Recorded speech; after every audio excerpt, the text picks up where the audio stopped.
It's snowing in Philly. You know what that means. Life's not all sunshine and rainbows like people want you to think it is. The world can be a cruel place, often because people make it that way. Human beings can be a lot of things.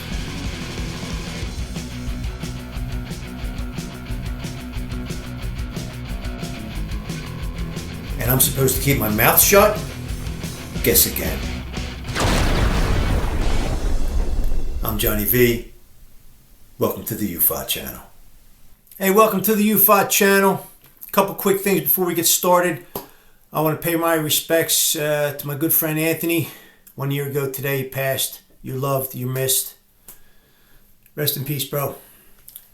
I want to talk for 1 second about last week's episode where I really ripped apart Gen Z. I just want to acknowledge that. I might have been a little hard on you guys. Next week's episode, I think I'm not going to retract anything I said, but I'm going to elaborate a little bit. And it's funny because I was just walking down the street and a guy says, "Hey, Johnny V, fuck them woke people." Oh, well, what are you going to do? So in residential neighborhoods that don't have driveways and it's mostly street parking, there's this big debate over whether or not you should be entitled to put a cone or a chair in the space that you've shoveled. Now, there's Camp Cone, and then there's Camp You Don't Own the Street. Okay, some people say you don't have the right to put a cone there or a chair there. Other people say, hey man, I shoveled it, I'm entitled to save it. Now, who's right and who's wrong? Well, you're both right and you're both wrong. It all comes down to consideration. It all comes down to consideration. If someone else shoveled out a spot, you shouldn't take it. However, any car that's going to park in your space, any other resident on that block who's going to park in your space has shoveled out their own space. That's how they got their car out to begin with. So, in theory, there are just as many spaces as before, because whoever is mobile has shoveled out a space. So all you have to do is swap spaces. But it becomes a little chaotic and people get territorial. But the big issue really, I guess, is when someone from out of the neighborhood comes in. I don't know why anyone will be doing that on a heavy snow day, but it happens. And if you're one of those people who comes from outside the neighborhood and takes a space that has been shoveled, you're pretty ignorant. Now, I realize parking's limited, but you know what? Find somewhere else. Go park 2 blocks away at a school or something if you have to travel into a neighborhood that's been shoveled. But the big issue is consideration for your neighbors. I saw a chair today in a space that had not even been shoveled. That pisses me off. That really pisses me off. Years ago, we had a big snowstorm and people were putting their chairs and cones in the street. They left them there until like March. There was no snow left. And they were using this as an excuse to block a space in front of their house. It might not even have been in front of their house. It might have been in front of someone else's house. At that time, there was one pile of snow left on my block and it was in a no parking zone. So I walked up and down the street picking up all the cones and chairs, and I threw them all in the pile. The neighbors were watching me. I was like, hello. That's what you deserve, jerk off. Now, the bottom line is that you should do a better job shoveling. Now, you might be thinking, what does that have to do with it? Let me tell you. Everybody does this half-ass shit shovel job. They don't even... They pile the snow between the cars. Now there's not enough room. It's harder to park. You should do basically what I do. Am I self-righteous? Yeah, I'm self-righteous. Fuck you if you think so. I shovel and salt property line to property line and beyond. And I shovel the entire sidewalk, the width of the sidewalk, and about 11 feet out into the street, property line to property line. Okay? After a snowstorm, the front of my house looks like it does in July. If everyone on the street did that, if everyone did a quality, thorough job, there'd be no snow on the street. It would be exactly the same as before the snow even came. the parking situation will be exactly the same as it was as if the snow never even arrived at all. But you're also fucking out of shape and lazy. You do your little shit job, and then you feel entitled to throw your fucking cone there. So, like I said in the beginning, you're both wrong. People who feel entitled to the spot are wrong, and people who steal other spaces are wrong. None of it should even happen to begin with, but it does because you're also fucking lazy. Now, I'm going to show you a clip in a minute, and then I'm going to get into some stories. It just snowed yesterday. Here's my property. Here's everybody else's property.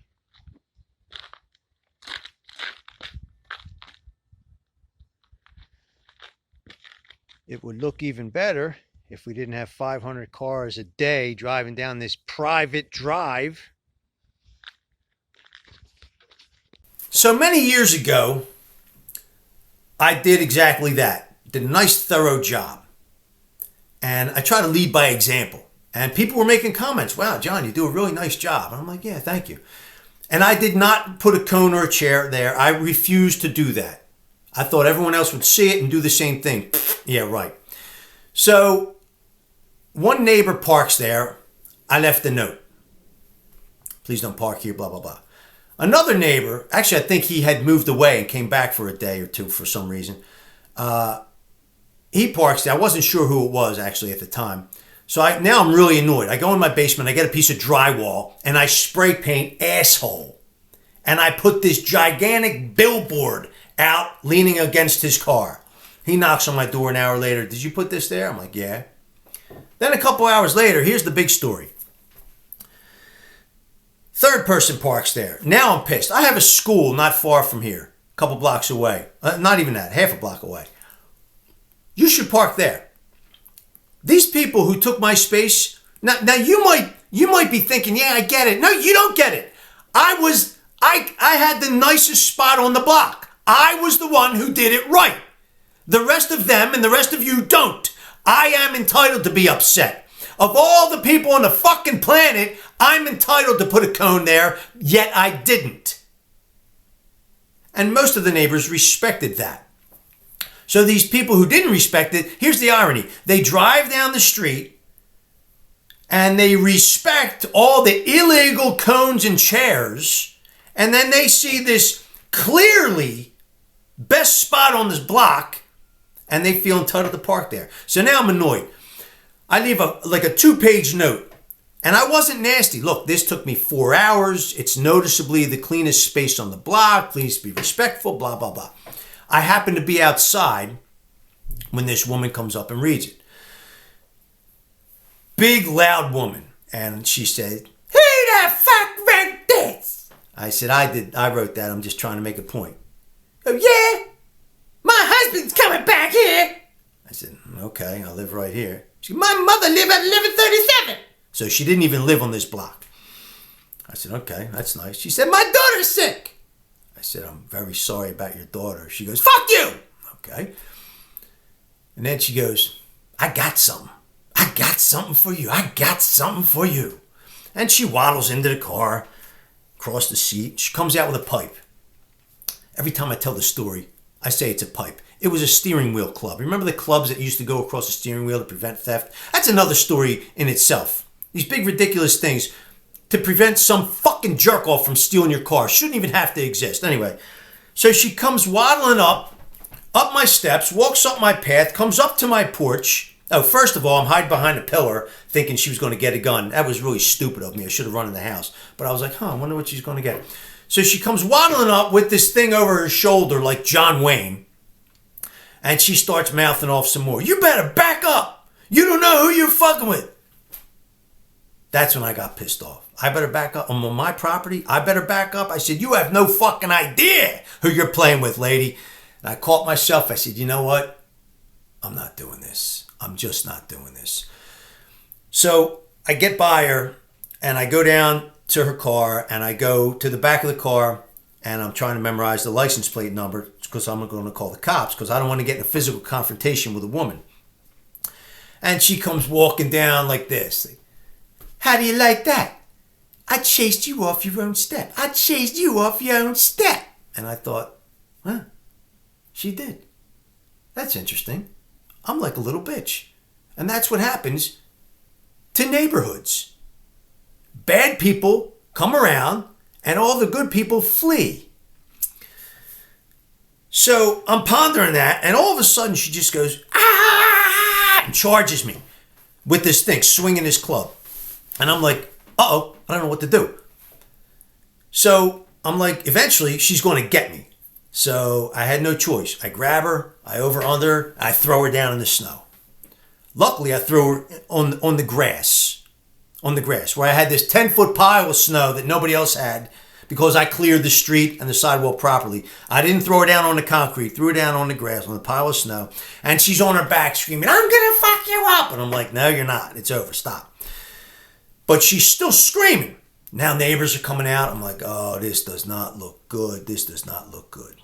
So I'm on top of this woman, and I'm yelling as loud as I can because I know it doesn't look good. I'm saying, I'm not going to hurt you. I'm not going to hurt you. Eventually the cops come. I was going to let her off the hook. And then I remembered her taunting me. I chased you off your own step. I chased you off your own step. And I realized I had blood down my face. She got a hand up and bear clawed me. Went to court. She flipped out in court. She spit on my car. Everybody in court saw her.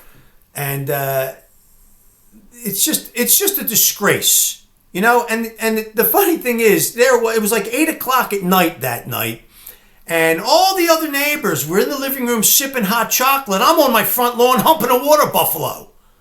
You think it's freaking funny? I guess it kind of is. Bottom line is, clear your sidewalk thoroughly, be respectful to your neighbors, wise the fuck up.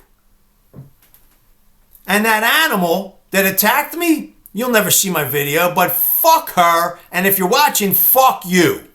Johnny V here, soon to be the most hated man in America. For telling it like it is, go fuck yourself if you're an inconsiderate person, and have a great day.